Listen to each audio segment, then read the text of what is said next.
Indian premier league IPL কে টেক্কা দিতে $500 million খরচ করবে সৌদি আরব। শুনে নিশ্চয়ই অবাক হচ্ছেন।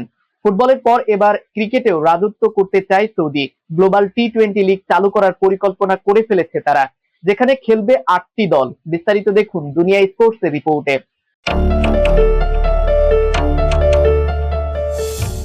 কোটি কোটি টাকা নিয়ে ক্রিকেটের আসরে নামার পরিকল্পনা করছে সৌদি আরব।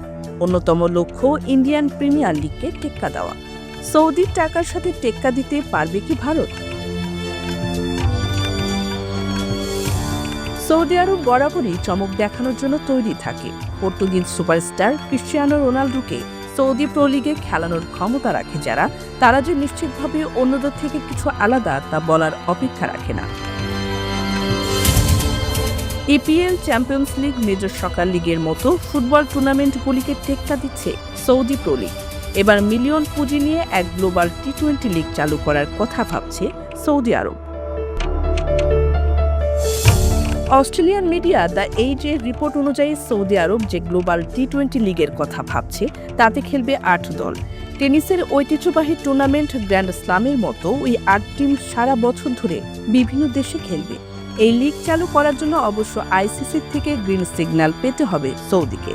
অস্ট্রেলিয়ান ক্রিকেট বিশেষজ্ঞ নীল ম্যাক্সওয়েল এই প্রজেক্ট বাস্তবায়িত করার ক্ষেত্রে সাহায্য পাবে অস্ট্রেলিয়ান ক্রিকেট অ্যাসোসিয়েশনের। একবার যদি এই লিগ চালু করার অনুমতি পায় সৌদি, তাহলে বিশ্বজুড়ে আরও ক্রিকেটের প্রসার হবে। তবে এই গ্লোবাল টি-20 লিগে চালু হলে তাতে ভারত খেলবে কিনা সেই বিষয়ে সন্দেহ আছে। যেহেতু অনেকটাই মূলধন নিয়ে ক্রিকেটের প্রসারের কথা ভাবছে সৌদি, সেক্ষেত্রে সত্যি গ্লোবাল টি-20 লিগ চালু হলে অনেক ক্রিকেটার আর্থিকভাবে লাভবানও হবেন। যদি এই লিগ সত্যি চালু হয়, তাহলে একটা বিষয় অবশ্যই মাথায় রাখতে হবে, তা হলো সময়। যেন কোনোভাবে আইপিএল, বিগ ব্যাশ লিগের মতো ফ্র্যাঞ্চাইজি ক্রিকেট লিগের ম্যাচগুলির সঙ্গে সময়ের ক্ল্যাশ না করে। ক্রিকেট মহলে কান পাতলে শোনা যাচ্ছে সৌদি আরবের গ্লোবাল টি-20 লিগ চালু করার ভাবনা সুদূরপ্রসারী হলেও তা পুরোপুরি বাস্তবায়িত হলে ইন্ডিয়ান প্রিমিয়ার লিগ কিংবা বিগ ব্যাশ কোনোটাই টেক্কা দিতে পারবে না তাদের সাথে।